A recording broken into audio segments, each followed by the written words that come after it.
Did you know that your tap water contains toxins and you may be drinking the stuff? You don't believe me? Well, let's read over this next part together. Let's read over this article from 9news.com.au. Australian parents have been warned of the potential risks of giving children tap water after a study uncovered widespread lead contamination in household plumbing. That's lead contamination. More than half of tap water samples taken from households in NSW were found to contain lead. A study conducted by Macquarie University has revealed 1 in 12 exceeded the maximum amount of lead permitted by Australian drinking water guidelines. Plumbing and tap fittings have been identified as a major source of lead contamination, meaning even clean water is at risk of contamination, the researchers said. Most at risk are young children and babies who drink formula made with tap water. Lead exposure can have a serious effect on early brain development, increasing the risks of cognitive damage, lower IQ, and behavioral problems. That is an article from 9 News. Fluoride, drinking ourselves to death. And it is written by a man called Barry Groves. This book was also forwarded by a doctor called Dr. C. Vian Howard. And you can see his following as credentials on the screen. He is a toxicopathologist. We're going to read through the introduction. So here's an excerpt from Clinical Toxicology of Commercial Products, 5th edition. Fluoride is more toxic than lead and only marginally less toxic than arsenic. Clinical Toxicology of Commercial Products, 5th edition.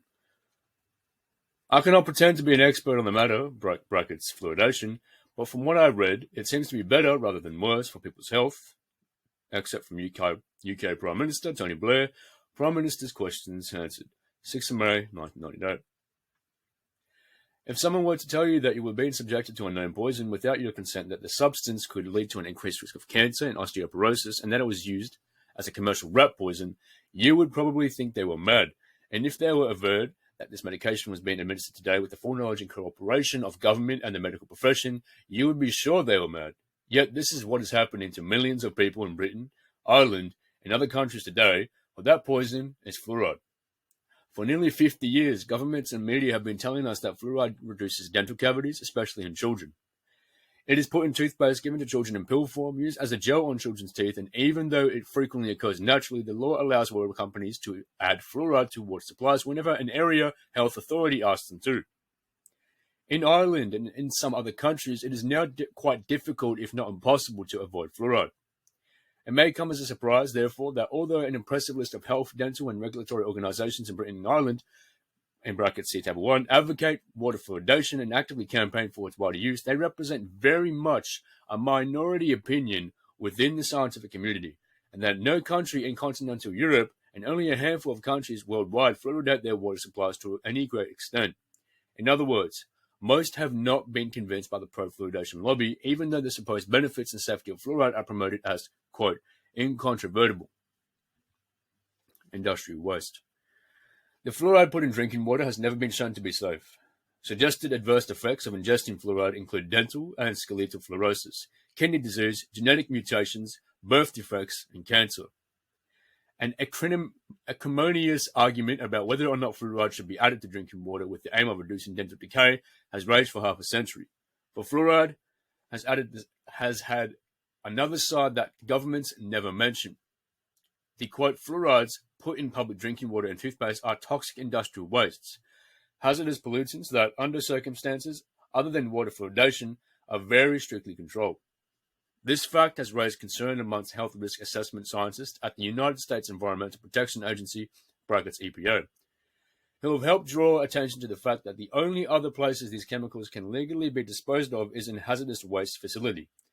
Dr. William Hersey, Senior Vice President of the trade union that represents professionals working at the EPA headquarters in Washington, D.C., pointed out, quote, if this stuff gets out into the air, it's a pollutant. If this stuff gets into the river, it's a pollutant. If it gets into the lake, it's a pollutant. But if it goes right straight into your drinking water system, it's not a pollutant. That's amazing. Amazing, but true. Clearly, he's being satirical.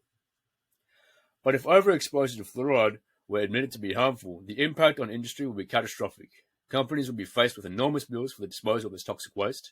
Since fluoride is one of the most toxic substances known, government knows about it too.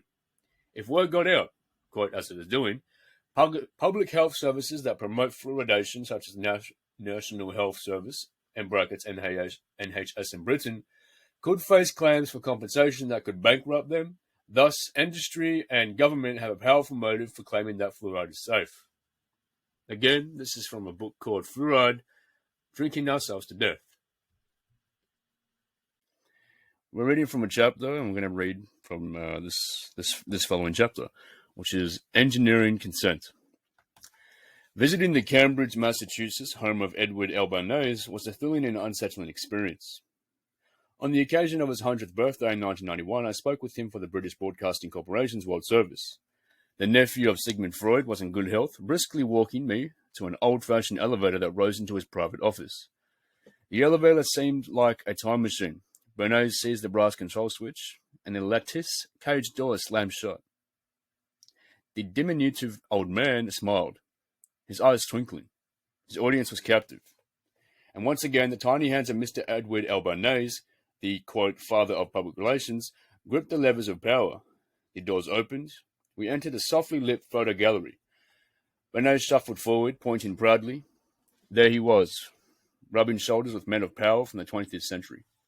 Like the omnipresent character in the Woody Allen movie Zelig, Bernays at the signing of the Treaty of Versailles, Bernays with Henry Ford, with Thomas Edison, with Eleanor Roosevelt and Eisenhower, with Truman, and Bernays with George Hill, the head of the American Tobacco Company.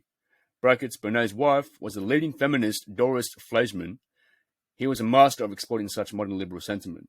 On behalf of his tobacco client, Bernays had once persuaded women's suffrage activists to march in the 1929 New York Easter Parade holding cigarettes as, quote, torches of liberty. The tiny propagandist counted among his clients the dancer Nijinsky, the singer Enrico Caruso, and some of the most powerful corporations in America, including CBS, Procter & Gamble, and Allied Signal. Bernays also had close ties to the U.S. military. As a young man in World War I, he had been a foot soldier in the government's Committee on Public Information, creating some of the nation's earliest war propaganda.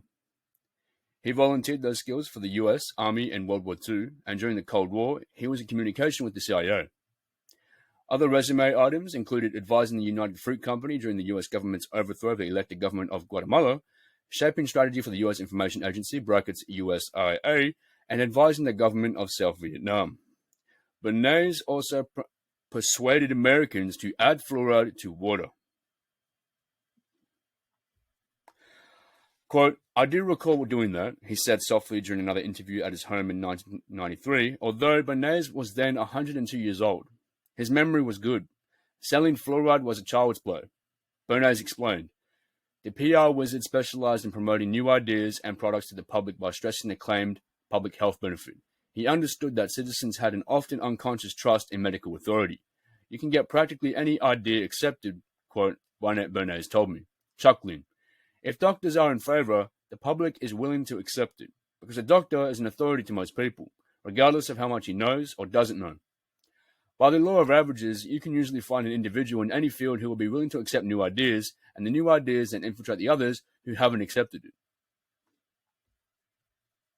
This is from a book called The Fluoride Deception. If you or you know of someone that may benefit from Kangen water, there is help available. Contact a global energy distributor today to get your medical device.